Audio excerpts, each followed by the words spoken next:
কতটা নিরুপায় হলে মানুষ তার গৃহ ত্যাগ করে? বিবেকবান মানুষের কাছে একটা প্রশ্ন। মানুষ কতটা অসহায় হয়ে পড়লে নিজের তিল তিল করে গড়ে তোলা স্বপ্নের পিতৃভিটা এমন করে ত্যাগ করতে বাধ্য হয়? এ করুণ দৃশ্য বিগত দেশভাগ পরবর্তী সময়ের ধারাবাহিক চিত্র হয়ে উঠেছে।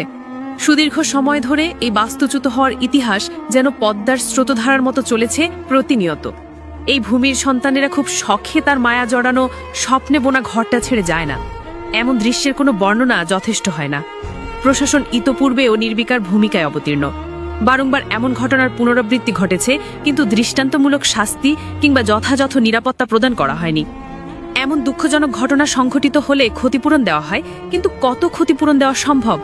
সে স্বপ্নের ক্ষতিপূরণ কি দেওয়া সম্ভব যা ধ্বংসস্তূপের নিচে চাপা পড়ে গিয়েছে? সে আতঙ্ক ভয় কি কখনো কাটানো সম্ভব যা তাদের চোখে স্পষ্টত প্রতীয়মান? শুধু বাস্তুচ্যুতদের উপর আরোপ করা সহজ, তারা দালাল, তাই তো দেশ ত্যাগ করে। কিন্তু কেউ কি শখের বশে নিজের স্বপ্নে গড়া জন্মভিটা ত্যাগ করে নাকি বাধ্য হয়? সুশীল সমাজের কাছে প্রশ্ন রইল। আতঙ্কে ভয়ে ঘর ছাড়া রংপুরের অসহায় সনাতনী হিন্দুরা র্যাপটি। রংপুরের গঙ্গাচড়ায় ধর্মীয় অনুভূতিতে আঘাতের নিজের ঘরবাড়ি ভাঙচুর ও লুটপাটের পর ওখানকার নিরীহ হিন্দুরা ভয়ে নিরাপদ আশ্রয়ে চলে যাচ্ছে। আতঙ্কে পরিবারগুলো গরু, ছাগল, হাঁস, মুরগি ও অন্য মালামাল ভ্যানে করে অন্যত্র সরিয়ে নিচ্ছেন। অনেকে গরু, ছাগল ও ধান বিক্রির জন্য নিয়ে যাচ্ছেন। কমলাকান্ত রায় বলেন, তারা সারা রাত ঘুমাননি, সকাল থেকে বাড়ির মালপত্র সরাচ্ছেন। 10 মণ ধান ছিল, সেগুলো বিক্রি করতে নিয়ে যাচ্ছেন। হামলার শিকার পরিবারগুলো বলছে, বাড়িঘর ভাঙচুরের পাশাপাশি তাদের মালামাল লুট হয়েছে।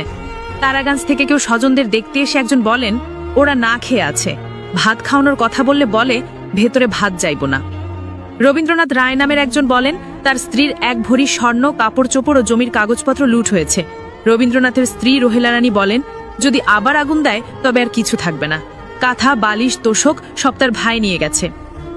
হরিশচন্দ্র বলেন, এখানে তার শ্বশুর বাড়িতে গরু, ছাগল পালন করা হতো, এখন গন্ডগোলের কারণে চন্দনপাটে নিজের বাড়িতে নিয়ে যাচ্ছেন।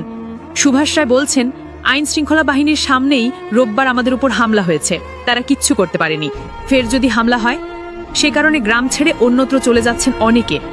স্থানীয় ইউপি সদস্য পরেশচন্দ্র রায় বলেন, আজ দুপুরের পর আবার মিছিল নিয়ে আসার হুমকি এসেছে। আতঙ্কে অনেকে স্বজনদের বাড়িতে আশ্রয় নিয়েছেন।